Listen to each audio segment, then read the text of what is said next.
வணக்கம் ஃப்ரெண்ட்ஸ். சிவசங்கரி அம்மா அவர்கள் எழுதிய பாலங்கள் 1940 டு 1964. அத்தியாயம் 7. தத்தி தக்க நக ஜம் தரி கிடதக.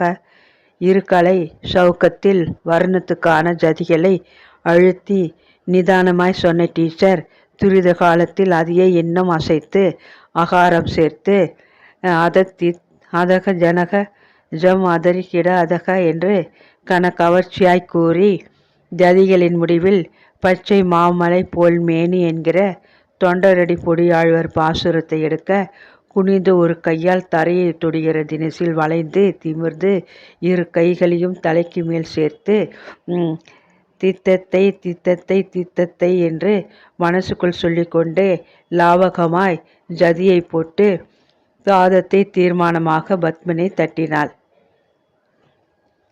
பின்னோக்கி வளைந்த முதுகுத்தண்டு பிரிந்து அரைமண்டியில் இருக்கும் முழங்கால்கள் தொய்ந்து விழாத முழங்கைகள் சுளிர் சுளிர் என்று ஜதி போடும் பாதங்கள் க்ஷணத்தில் அழகாய் பாவங்களை மாற்றும் முகம் வேர்வை துளிக்க சற்றே மீள்மெச்சு வாங்க டீச்சர் பாடுவதை தானும் தனக்குள்ளேயே சொல்லிக்கொண்டு அக்கறையுடன் ஆடும் மகளை காண்கையில் சந்தோஷ பூக்கள் மைதினியுள் தாராளமாக பூத்தன. எத்தனை வருஷத்திய கனவு! அவளுடைய நாட்டிய ஆசையையும் அதை அவள் கற்க முடியாமல் போன ஏமாற்றத்தையும் நன்கு புரிந்து கொண்டவனாய் வெங்கேட்டு மகளுக்கு 9 வயசு நிறைந்ததுமே உன் விருப்பம், உன் பெண் மூலமாவது நடக்கட்டுமே மைதிலி என்று கூறியதோடு நிற்காமல் நல்ல டீச்சர் ஒருவரை ஏற்பாடு செய்வதில் உடனே முனையவும் செய்தான். ஆர் சபா செக்ரட்டரி நடேசையர் வெங்கிட்டுவுக்கு தூரத்து உறவினராக வேண்டும். வெங்கிட்டு பப்பிக்கு டான்ஸ் சொல்லித்தர ஆசைப்படுறோம் மாமா. வீட்டுக்கு வந்து சொல்லி தர்றவரா இருந்தால் தேவலை. பொன் குழந்தைங்கிறதாலே பொம்பளை டீச்சராக அமைஞ்சா பெரியவா ஜாஸ்தி கத்தாமல் தப்பிச்சுக்கலாம் என்று கூறி அடுத்த வாரமே சரசா டீச்சரை வழுவூர் ராமையா பிள்ளையோட சிஷ்யை சின்ன வயசு அருமையாக சொல்லிக் கொடுப்பா என்று சான்றிதழுடன் அவர் ஏற்பாடு பண்ணிவிட்டார். நடேசையர் சொன்னதில் ரவை கூட மிக இல்லை. சரசா டீச்சர் மிக கெட்டிக்காரியாகவே இருந்தார். வாரத்துக்கு 3 கிளாஸ், திங்கள் புதன் சனி. 5 மணிக்கு சைக்கிள் ரிக்ஷாவில் வந்து இறங்கினால் 6:30 7 ஆகிவிடும் கிளம்ப. வந்த அன்றே அவர் மைதிலியிடம் கராராய் கூறிவிட்டார். பொண்ணை காலை தட்ட ஆரம்பிச்சதுமே எப்போ அரங்கேற்றம்னு ஒருத்தர் கேட்குற மாதிரி உங்களுக்கும் கேட்குற உத்தேசம் இருந்துச்சுன்னா சொல்லிடுங்க. அதுக்கு நான் ஏற்றவே இல்லை. குறைஞ்சபட்சம் 8-10 மாதம் அடவுங்களையே சொல்லி தருவேன். பாப்பா பிடிச்சிக்கிறதை செஞ்சுட்டு புது பாடங்களை எடுப்பேன். 3-4 வருஷத்துக்கு குறையாமல் உரு ஏற்றின பிறந்தான் அரங்கேற்றுங்கிற பேச்சை எடுக்கலாம். சம்மதம்னா கிளாஸ் எடுக்க வரேன், இல்லைன்னா நேரத்தை வீணாக்க வேணாம் பாருங்க. சாஸ்திரப்படி பரதநாட்டியத்தை மகள் கற்பது தான் முக்கியம் என்று விரும்பிய வெங்கிட்டுவும் மைதிலியும் அவர் சொன்னவற்றை ஏற்றுக்கொள்ள வகுப்புகள் ஆரம்பமாயின. முதல் கிளாஸில் தட்டி கும்பிட வைத்து கால்களை பிரித்து அரை மண்டியில் உட்கார்ந்து இடுப்பில் கைகளை வைத்து தையாத்தை தட்டவும் சொல்லி கொடுத்தார். ஒரு சில வாத்தியார்கள் போல் உட்கார்ந்த இடத்தில் இருந்தே அப்படி செய் இப்படி தட்டு என்று கூறாமல் எழுந்து நின்று அடவுகளை போட்டு காண்பித்தார். ஓர் அடவு சரியாக விடாவிட்டால் அதை முறைப்படி வரும் வரையில் 10 தரம் 20 தரம் என்று விடாமல் போட சொன்னார். சொல்லி கொடுத்த அளவு 3 காலங்களிலும் கச்சிதமாய் போட வந்த பிறகே அடுத்த ஸ்டெப்புக்கு போனார். இப்படி பார்த்து பார்த்து சொல்லி கொடுத்ததில் 8 மாதங்களுக்குள் அடவுகளும் ஜதிகளும் சுத்தமாய் போட வந்துவிட அலாரிப்பை துவங்கினார். தொடர்ந்து கல்யாணியில் ஜதீஸ்வரம், அப்புறம் ராகமாளிகை சப்தம், இப்போது வர்ணம். இது முடிந்து 2 பதங்கள் பாடமான பிறகு நல்ல நாள் ஒன்றை பார்த்து சலங்கை முகூர்த்தம் செய்வதாக சொல்லியிருக்கிறார். டான்ஸ் ஆரம்பித்த கையோட காலில் பசங்களுக்கு சலங்கை கட்டுறது ரொம்ப தப்பான வழக்கங்க. சுளிருன்னு அடித்து காலில் போட்டால் தான் அடவுங்கள் பளிச்சுன்னு விழும். சலங்கையை கட்டிட்டா அந்த சத்தம் பெருசாக தெரியறதில்ல. பிள்ளைங்க பாதத்தை அழுத்தி தட்ட மாட்டாங்க. காலோடு தட்டி பழகிட்ட பிறகு சலங்கை கட்டினா அதனால் பாதிப்பு இருக்காது என்பது டீச்சரின் வாதம். அன்றைய வகுப்பு முடிந்துவிட்டது. உள்ளே சென்று காய்ச்சின பாலில் ஒரு ஸ்பூன் சர்க்கரை போட்டு மைதிலி கொண்டு வர அதை அருந்தி விட்டு டீச்சர் புறப்பட்டு போனார். நீ போய் குளிச்சுட்டு ட்ரெஸ் மாற்றிட்டு வா பப்பி, மகளிடம் பணித்தவள். அவள் சென்ற பின் ஒரு நிமிஷம் அப்படியே அமர்ந்து பரதநாட்டிய உடையிலும் ஆண்டாள் குற்றால குறவஞ்சி உருவத்திலும் மகளை கற்பனை பண்ணி பார்த்து அந்த கற்பனை தந்த நிறைவுடன் எழுந்து இரவு சமையலை மேற்பார்வையிட உள்ளே போனாள்.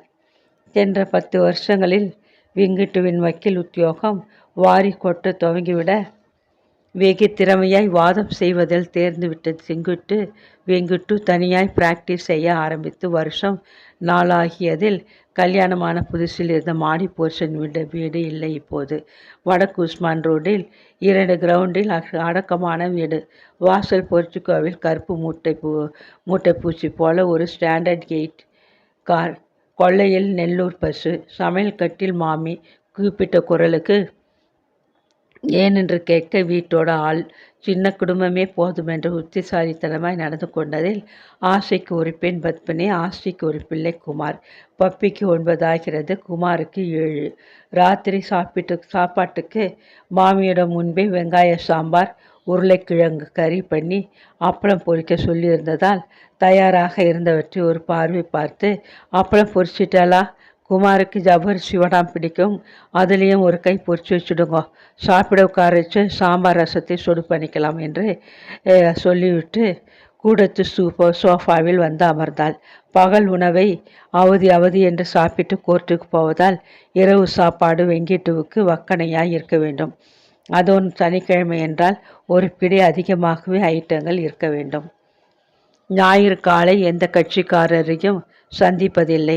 அந்த ஒரு நாளை குடும்பத்துடன் கட்டாயமாய் செலவழிக்க வேண்டும் என்று விதியை வைத்து கொண்டிருந்ததால் சனி இரவு வயிறு முட்டை சாப்பிட்டுவிட்டு மறுநாள் காலை 8 அடித்து தான் எழுந்திருப்பான்.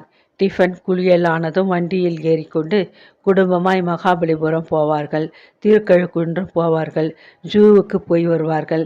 லைட் ஹவுஸ் மேல் மூச்சிற்கு ஏறி நின்று காலடியில் விருந்து கிடக்கும் சென்னை பட்டினத்தை கண்டு மகிழ்வார்கள். இல்லாவிட்டால் சைதாப்பேட்டை YMCA நீச்சல் குளத்துக்கு போய் குழந்தைகளுக்கு வெங்கிட்டு நீச்சல் சொல்லித்தர மைதிலி கரையில் உட்கார்ந்து வேடிக்கை பார்ப்பாள். இவற்றில் எதுவும் செய்யாத நாள்களில் பிசைந்த சாத வகைகளை மூட்டை கட்டி கொண்டு மாலையில் எலியட் பீச்சுக்கு போய் ஹோவென்று வனாந்தரமாய் கிடக்கும் மணல் பரப்பில் பயமில்லாமல் உண்டு உட்கார்ந்து விட்டு வருவார்கள். ஞாயிறென்று இப்படி என்றால் விடுமுறைகள் சமயத்தில் கேட்கவே வேண்டாம். ஒரு சீசனுக்கு குத்தாலம், இன்னொன்றுக்கு கொடைக்கானல் என்று 10 நாளாவது எங்காவது சென்று வருவது தப்பாது. இவை தவிர சர்க்கஸ் எக்ஸிபிஷன் வந்துவிட்டால் அதையும் விட மாட்டார்கள். குடியரசு சுதந்திர தின நாள்களில் 9 மணிக்கு மேல் காரில் ஏறிக்கொண்டு அலங்கார விளக்குகளை பார்த்து ஒரு ரவுண்ட் அடித்த பின்பு வீடு திரும்புவார்கள். அப்புறம் மொத்தத்தில் மைதிலி ரொம்ப கொடுத்து வைத்தவள்தான். அழகான குணமான புருஷன், கை நிறைய சம்பாத்தியம், மணிமணியாய் 2 குழந்தைகள், வசதியான வாழ்க்கை. அம்மா. குளித்து உடை மாற்றிக்கொண்டு வந்த பத்மினி அம்மா பக்கத்தில் அமர்ந்து அவள் மேல் ஈசி கொண்டாள். சாய்ந்த மகளை மைதிலி அணைத்தாள். என்ன கொஞ்சம் இப்போ அம்மா கிட்ட? நவராத்திரி எப்போ வர்றதுமா? அது கிடக்க இன்னும் 15 நாள். திடீர்னு நவராத்திரிக்கு என்ன வந்தது இப்போ? பத்மினி புருவங்களை சுருக்கி கொண்டு யோசனையுடன் பேசினாள். இந்த தடவை நம்ம ஆற்றுல பெருசாக கொலு வைக்கலாமாமா? நிறைய படிக்கட்டு போட்டு தரையில் ஒரு ஊரையே வச்சு தடபடலாம். இன்னொரு சோஃபாவில் அமர்ந்து காமிக்ஸ் புத்தகம் படித்து கொண்டிருந்த குமார் எழுந்து மைதிலியின் மடியில் அமர்ந்தான். ஆமாம்மா, குளம், ரோடு, வீடு எல்லாம் வைக்கலாமாம்மா. நீ என்ன பொம்பளை குழந்தையா கொழு வைக்க? பொம்பளை தான் வைக்கணுமா? என் ஃப்ரெண்ட்ஸ் வீட்டிலே லேடிஸுக்கு ஆம்பளை தான் ஹெல்ப் பண்ணுறான். ஆம்பளை பண்ணுவான். ஆனால் நீ ஆம்பளையா? பொடியன் தானே. பாருமா அக்காவே. சும்மா இரு பப்பி. குழந்தைய ஆசையாக சொல்கிறான். பாவம், சின்ன குழந்தை. பள்ளி தொட்டியில் போட்டா போச்சு. நீ சொன்னாலும் சொல்லாவிட்டாலும் நம்ம ஆத்துக்கு குமார் தான் குழந்தை. குளம், வீடு எல்லாம் கொழு வைக்கணுமா? ராஜா, சமாளிச்சிடலாம். ஒரு கிராம சீன் வைக்கலாமாமா? உழறது, ஏத்தம் இறக்கிறது, அறுவடை பண்ணுறதுன்னு நேற்று கபாலி கோவில் வாசலிலே ஒரு செட் பார்த்தோமே, அதை வாங்கலாமா? பத்மினி குறிப்பிடும் அந்த பொம்மைகளை முதல் நாள் மைதிலியும் பார்த்திருந்தாள். வாங்கலாம் தான். மகள் சொல்வது போல அவற்றை கொண்டு அழகான கிராமத்தை உண்டு பண்ணலாம் தான். நவராத்திரி வந்துவிட்டாலே அந்த 15 நாள்களும் வீடு கல்யாணம் பட்ட பாடுபடும். வீட்டில் கொலு வைப்பதும், தேதி போட்டு அழைப்பதை அச்சடித்து அனுப்பி தெரிந்தவர்களை அழைப்பதும், அந்த தினங்களுக்குள்ளே விசேஷமாய் பட்சணைகள் பண்ணி தாம்பூலத்துடன் கொடுப்பதும், நித்தம் ஒரு சுண்டல் செய்து நிவேதனம் செய்வதும், கோலம் போடுவதும், நாளுக்கு ஒரு பட்டு புடவையாய் உடுத்தி அலங்காரம் பண்ணி கொண்டு குறிப்பிட்டவர்கள் வீட்டுக்கு போய் வருவதும் அமர்க்கலம்தான். நடிகை பானுமதி வீட்டுக்கொழு, வைத்தி சுப்பிரமணிய ஐயர் வீட்டுக்குழு இவையெல்லாம் மகா தடப்புடலாய் இருக்கும் என்பதால் தப்பாமல் போய் வந்து விடுவார்கள். கௌரி பொம்மைகளை வைத்து ஸ்டூடியோவிலிருந்து சீன்களை வரவழைத்து போட்டு வருஷா வருஷம் ராமாயணம் மகாபாரதம் என்று அழகழகாய் கொலு வைப்பார்கள். அவர்கள் மாதிரி அத்தனை உயர்வாக செய்யாவிடனும் விரலுக்கு தகுந்த வீக்கமாய் வருஷா வருஷம் எதையாவது புதுசாய் செய்ய வேண்டும் என்ற ஆர்வம் மைதிலிக்கு. விங்கிட்டுவுக்கும் இருந்தாலும் கொலு வைக்கிறேன் பேர் வழி என்று இத்தனை பணம் காசை செலவழித்து தடல் புடல் பண்ணுவது மங்களத்துக்கு கட்டோடு பிடிக்காத சமாச்சாரம். சீர்காழியிலிருந்து நவராத்திரி சமயத்தில் சென்னைக்கு வர நேர்ந்தால் எதுக்கிடையம்மா இத்தனை டாம்பீகம் என்று முகவாயில் கை வைப்பாள். நாங்களும் தான் வருஷ கணக்காக கொலு வைக்கிறோம். சாஸ்திரத்துக்கு பழி கட்டி பொம்மை வச்சு குழந்தைகள் ஆசைப்படுறதேன்னு ஓரமாக கூடை களிமணி கொட்டி மழை செஞ்சு கீழ்வருகை விதைப்போம். இப்படியா வருஷா வருஷம் புதுசாக பொம்மை வாங்குறதும் காசு தண்டத்துக்கு கரியாக்குறதும் நல்லா கடந்து அலையிறையிலடியம்மா. ஆம்படையான பொண்டாட்டியம்மா சேர்ந்துட்டு நவராத்திரினா அம்பாளுக்கு விசேஷம். 2 வேளையும் குளிச்சுட்டு மடியா சிரத்தையா லலிதா சகஸ்ரநாம பாராயணம் பண்ணி சுமங்கலிக்கு வெத்தலைப்பாக்கு கொடுத்தா புண்ணியம். அதை விட்டுட்டு இங்கே வரும்போது தான் என்றில்லை. சுமங்கலி பிரார்த்தனை சமாராதனை என்று வருஷத்துக்கு 2-3 முறை இவர்கள் சீர்காழிக்கு போகும்போதும் ஏதாவது குத்தம் கண்டுபிடித்து முணுமுணுக்காமல் இருக்க மாட்டாள் மங்களம். சென்னையில் தூரத்துக்கு மைதிலி விலகுவதில்லை. இதென்ன அசட்டு பழக்கம்? அந்த காலத்திலே மாடா உழைக்கிற பொம்பளைக்கு ரெஸ்ட்டு வேணும்னு ஒதுங்கி இருக்க சொன்னான். இப்போ ஆளும் வசதியும் இருக்கிறதுலே தினமுமே ரெஸ்ட்டு தான். எதுக்காக ஒதுங்கி நான் தூரம்னு எல்லாருக்கும் டமார் அடிக்கணும்? இதெல்லாம் எனக்கு நம்பிக்கை இல்லை என்று பொங்கிட்டு சொல்லிவிட்டதால் சமையல் பூஜை கரைகளுக்கு போகாமல் மைதிலி சமாளித்து விடுவாள். ஆனால் சீர்காழியில் அப்படி இல்லை. கண்டதும் விலக்கி கண் காணாமல் போய் உட்கார்ந்து விட வேண்டும். பத்மினி சின்ன குழந்தையாக இருக்கிறீள். இந்த முரண்பாட்டை புரிந்து கொள்ள முடியாமல் தவித்ததுண்டு. கொல்லையில் அமர்ந்திருப்பவளிடம் போக வேண்டுமென்று அடம்பிடிக்க சட்டை ஜட்டியை அவிழ்த்துவிட்டு பாட்டி அனுப்ப அம்மாவிடம் வந்து பத்மினி முறையிட்டாழ்வாள். ஏமா நீ இங்கே இருக்க? நான் தூரம்டி கண்ணு, நீ போய் சமத்தா பாட்டிக்கிட்டே இரு. தூரம்னா வந்து சுவாமி ஒரு கல்லை போட்டியிருப்பார். பார்க்காம மிதிச்சுட்டா 3 நாள் தனியாக தள்ளி இருக்கணும்.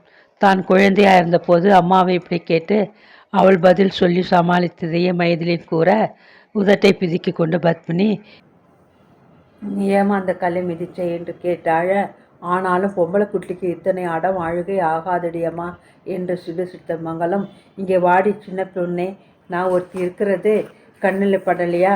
அம்மா என்ன அம்மா எப்போ பாரு என்று அதட்ட, நான் ஒன்றும் சின்ன பொண்ணு இல்லை, என் பேர் பப்பி என்று அழகியனுடைய பத்மினி கத்த, அப்பொழுதுதான் நின்றில்லை. இப்போதும் சீர்காழிக்கு போனாலோ இல்லை பாட்டி இங்கு வந்தாலோ பாட்டிக்கும் பேத்திக்கும் சதா லடாய் தான்.